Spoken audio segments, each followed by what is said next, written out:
Control is strange. Strange in the way it drip feeds you its story, strange in the way the world around you twists and contorts, and strange in the way that it feels like a whole new experience while also having a familiarity that only a weirdly specific weirdo could have. For the first time, I want to talk about the presentation of this game because out of all the games I've played for reviews, this is the first time that I felt like the presentation was directly related. The game's weird. It's what I've always assumed an episode of The X-Files, Twin Peaks, and I don't know, like Don't Hug Me, I'm Scared would be like. It's weird, and I will continue to call it that like 90 more times, but it's also captivating in a way that I haven't really seen before. Probably because I haven't seen those shows I mentioned, but we don't need to talk about that. Nothing makes sense, things just happen, and you just go with it. The game, from what I know, takes a lot from the SCP Foundation, which is something that I've known about, but never really looked into until playing this game. Here's what you need to know. In Control, there's this organization called the Federal Bureau of Control.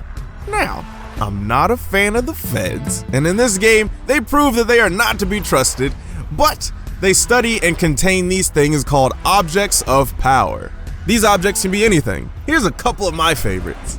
OOP 711. Walkie slush. 50%. Walkie 50%. slush. OOP 626. Not bad, just makes bad decisions. And 100% fluffy. OOP 111. Derrick Rose's knees. The most powerful yet fragile object found in any known universe. Before this game, I wasn't really all that interested in SCP because I didn't get it. I mean, I still don't get it. But now, I'm cautiously intrigued. With each object, there's a mystery.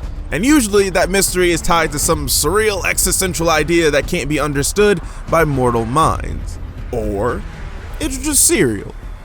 So the game is surreal, sure, but what do you mean by that?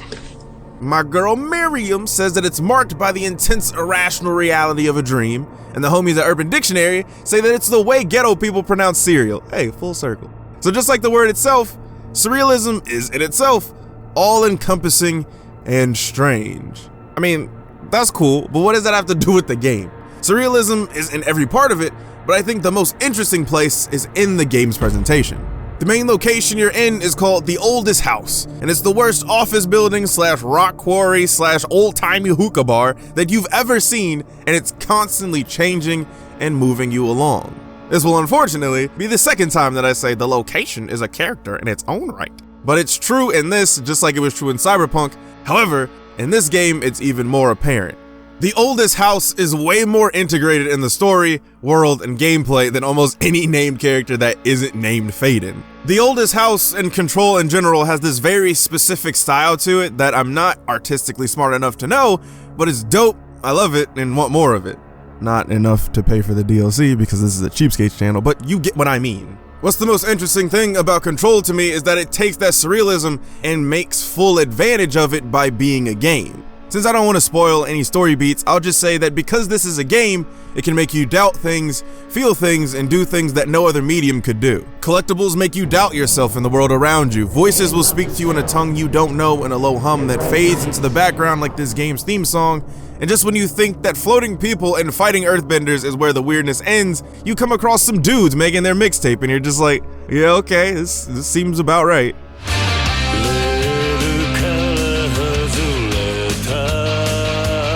But even with all that, I do think that the ending leaves a lot to be desired, but I'll talk about that a little bit later. So that's enough posturing about the environments and field. That stuff is cool, but doesn't really matter because first and foremost, this is a game. On that front, it's really not that special. For a main weapon, you get the service weapon, which can have 6 different forms, and you can switch between 2 of them at any time on the fly. The part of the game that sets this apart from other third-person shooters are the abilities that Jesse, the main character, gets. You can pick up things using your mind, have enemies switch teams, and levitate. There's also mods, which are just stat buffs for the different forms of the service weapon and yourself that you can find throughout the world. None of them are game-changing in any real way though, so I don't really consider them to be a major part of the game. They're cool to have, but like, I don't care. There's also little puzzles that you do throughout the game to progress, and they're all pretty well designed. There's even at least one extra puzzle that you can do to get this snazzy gold suit, so that's cool, I guess. So really, all this game is a spiritual successor to one of the greatest demos I've ever played, Psyops, the Mind Gate Conspiracy, which this game has so lovingly returned to my mind. I played around in the training section of that game just to see if I was right and get footage, and yeah, it's incredibly similar. Psyops definitely has more variety in the powers that you get though, and you can even play it for free if you get it from MajorGeeks.com, but for legal reasons, I am not endorsing that site. But sure, there's aspects of the gameplay that I enjoy that aren't directly related to Psyops. The fact that so much of the game is destructible, there's decent variety in the enemies, and the exploration are all pretty great. But the game, in terms of that gameplay, really isn't that much different than most other third-person shooters and plays a lot like older games since there's no cover system unless you count crouching, but who counts crouching as a cover system? The gameplay is polished and feels good to play, but it's not as standout or as different as I would have liked. Although the gameplay is pretty standard even when you add the verticality that comes from being able to levitate. I think the game's biggest problem comes from it being slow. Not necessarily in the gameplay because the action is frantic, sometimes really challenging and fun, and while I do wish you got certain skills faster or earlier in the game, it's fine. But the story really drags on for a while before really getting interesting. So now we can finally get into the story, but no real spoilers here because spoilers, I think the game's good enough to play for yourself. Let's start with the characters because honestly, I think that's the weakest part of the story. For side characters, the only interesting ones to me are Ati because he's a weirdo, and Darling because he's a weirdo. None of the other characters say or even do anything that warrants talking about. For our main character Jessie, she's also kinda boring. There's points in the game where she's great. She doubts herself but works through it, she accepts her role and her place in the bureau, and her performance is great when she speaks with more emotion than her usual tone of a college student in a 7 AM class. She's fine, I guess. Based on what her backstory is, it makes sense that she's guarded and doesn't really express herself.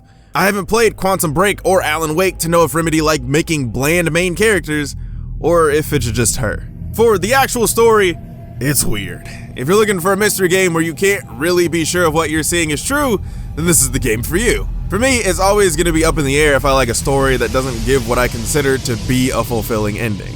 For me, it's always going to be up in the air if I like a story that doesn't give what I would consider to be a fulfilling ending. What do you mean by that? So what I mean by fulfilling ending is that the game ends in a way that makes sense for the story and makes sense based on what came before it. Usually, when a game or story goes in a direction that I wasn't expecting, I see it as a good thing because there was something that I had missed, or there was something that the story was trying to tell me that I didn't pick up the first time. I don't really think that happens here.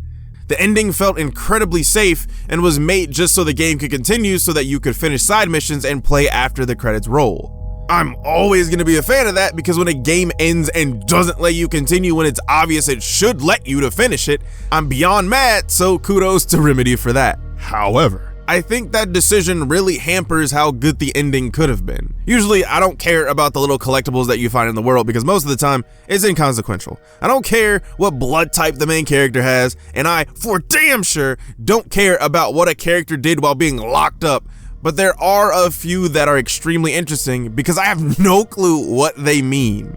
For example, there's an audio recording of Jessie talking to a psychologist, and the conversation makes it seem like certain things are actually just figments of her imagination. But that doesn't seem to be true by the ending, and then there's another character who does essentially the same thing, but this time it can be chalked up to him trying to mess with Jessie and the player, so that's fine, and it doesn't even get brought up again. But with those two instances and a few other weird lines of dialogue, the game seemed to be hinting at something larger, and then the game just kinda ends without those plot lines seeming to go anywhere. It's all wrapped up very nicely and kinda quickly too, considering how short the game is and how much of the first probably 75% feels like inconsequential shit. It comes across kinda like the ending was rushed. The game is weird. There's these little informational videos around the oldest house, and some of them are related to what you might be doing at the time.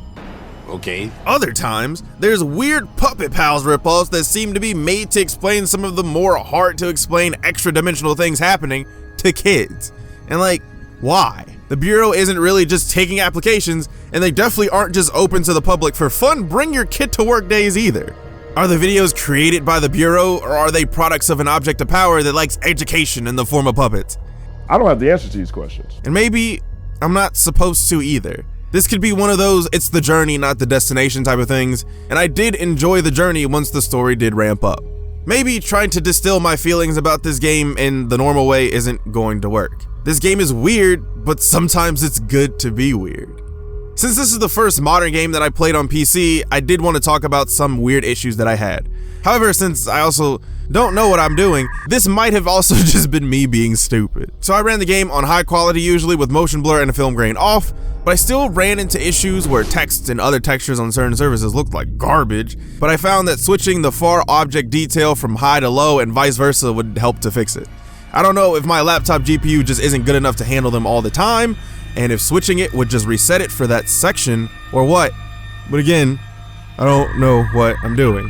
The game overall is still great to play, and I definitely recommend this, and Psyops honestly, and this was the only issue that I had, but it was annoying when I noticed the graphics change so dramatically to me. But let me know what you think in the comment section below. Mayhaps, like and subscribe, and thanks for watching.